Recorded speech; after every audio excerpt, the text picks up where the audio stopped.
Hello everyone in the Secrets to Sleep Baby and Toddler Sleep Help group. My name is Courtney, I am your host, and I'm here to help you get a really great night of sleep so that you can enjoy your summer. It's almost summertime, the weather's great, that's so awesome.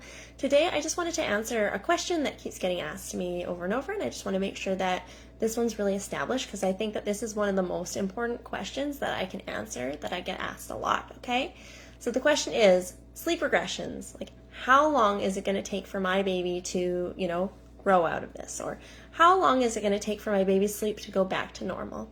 Okay, so this is not going to be an in-depth live. Sometimes I have done like an hour-long live where I went over like all the different stages of baby sleep. This is not one of those today. This is more general, just more for like the information behind it. But okay, sleep regressions and when will my baby's sleep go back to normal? The answer is your baby's sleep will not just suddenly revert back to normal. Okay, so as an example, so in my sleep consulting course, we never went through sleep regressions. That was not like a term that we used. I actually learned that term after my sleep consulting course because we didn't learn about sleep regressions in my sleep consulting course. We learned about things that interfered with sleep, we learned about strategies to help with sleep, and we learned about different milestones that can temporarily disrupt sleep, okay? But here's the thing, a sleep regression, okay? So for example, at 4 months of age, you'll probably have heard, everyone has heard that there's a sleep regression at this age, okay?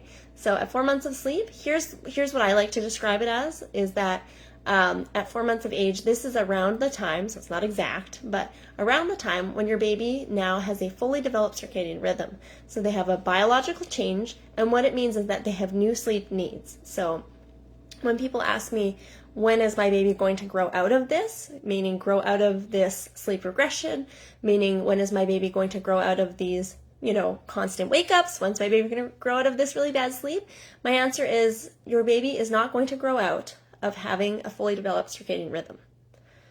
Okay? Your baby's not going to change because their sleep has regressed and you're waiting for it to go back. We actually need to change how we go about sleep. Your baby has new sleep needs now that your baby is more developed than your baby was before. The regression won't just stop until we actually change what we are doing as parents with our sleep habits in place to make our habits make sense for the age of the baby that you have. Okay, so that's the answer. When will my baby grow out of this regression? Your baby will not. You need to change the habits around baby sleep in order for your baby to sleep well. Okay, so let's talk about just briefly some of the other milestones or temporary regressions. 6 months of age, babies start to eat solid foods. Okay, does this improve sleep? The studies actually show that this makes sleep worse. At 6 months of age, we can have a milestone in place of separation anxiety starts to be a thing. Okay, so that can start. It usually, is something, again, it starts at this age. So for one baby, sleep might regress at 6 months, where like another baby, it could be more like an 18-month, like they could be an awesome sleeper until 18 months. And then that's when their separation anxiety really peaks. So this is why it's like, I get asked all the time, is there a 9-month sleep regression? Is there a 10-month sleep regression? Is there an 11-month sleep regression? It's like, your baby is, growing up. And your baby has new needs than your baby did before. And, from your baby, maybe 10 months of age is when that separation anxiety is really starting to be a factor.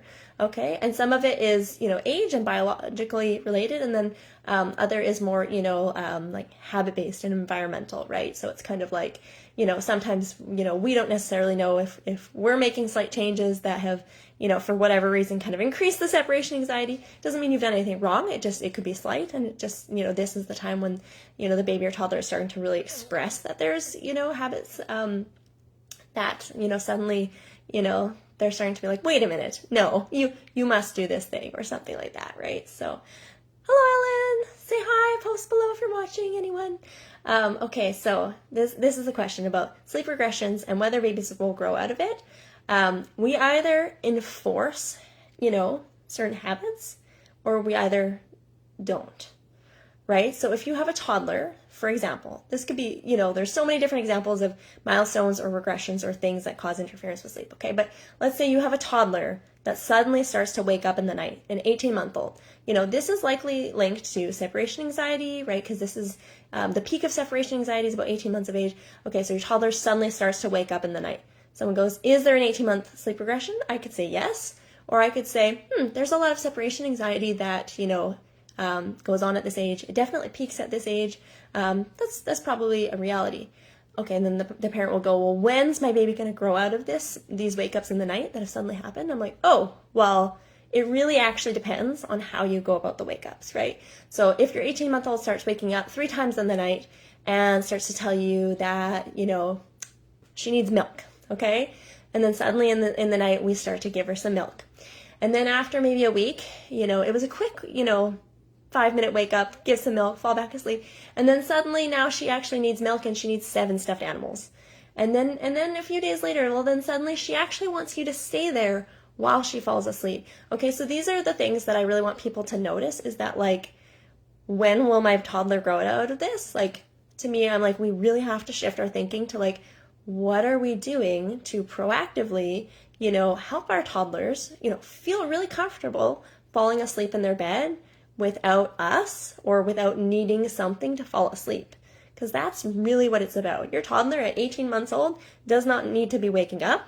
Like, there's not like a reason that, even if separation anxiety increases at this age, it can be temporary if we go about these things in a way that helps them to feel really comfortable in their bed, right? If they feel comfortable in their bed, they're going to wake up, they're going to look around and be like, all right, this was the place I fell asleep at, a few hours before, and they're going to fall back asleep, and they're going to sleep really well at night. Sleeping through the night does not mean that they do not wake up in the night.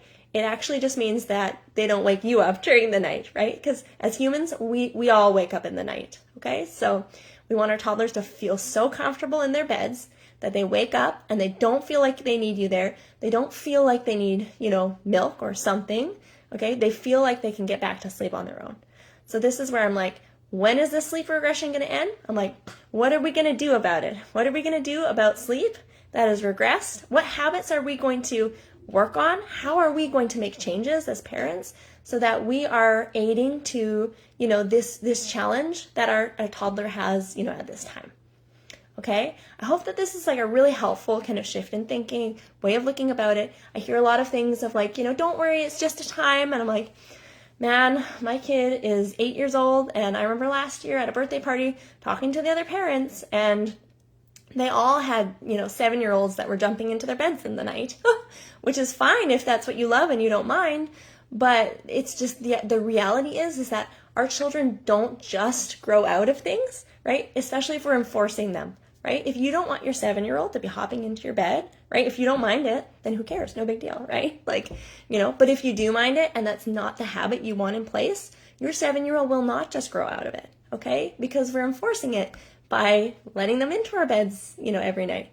Okay, so here's the thing. I want this to be really interactive, okay? Post below the thing that, is going on in your little one's life, okay? So if you feel like it's like, okay, suddenly my toddler just seems to want, 7 stuffed animals at night. My daughter likes to do this at times and start to ask, first it was 1 and then it's 3 and she can't get out of her bed to get them herself, even though she's physically capable of that, okay? Post below what it is, okay? My toddler needs 7 stuffed animals at night. And then I want you to post below that, like whether you think that there's some sort of a way that you could work on that, okay? Does she really need 7 stuffed animals?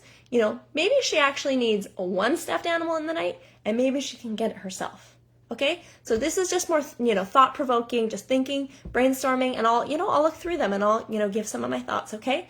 If you want one-on-one support, if you want to get on a free sleep strategy call and you just want to, like, talk to someone and be like, hey, this is what's going on right now. We're having rough times. Like, I just need some help now. Send me that DM. Okay, send me a DM.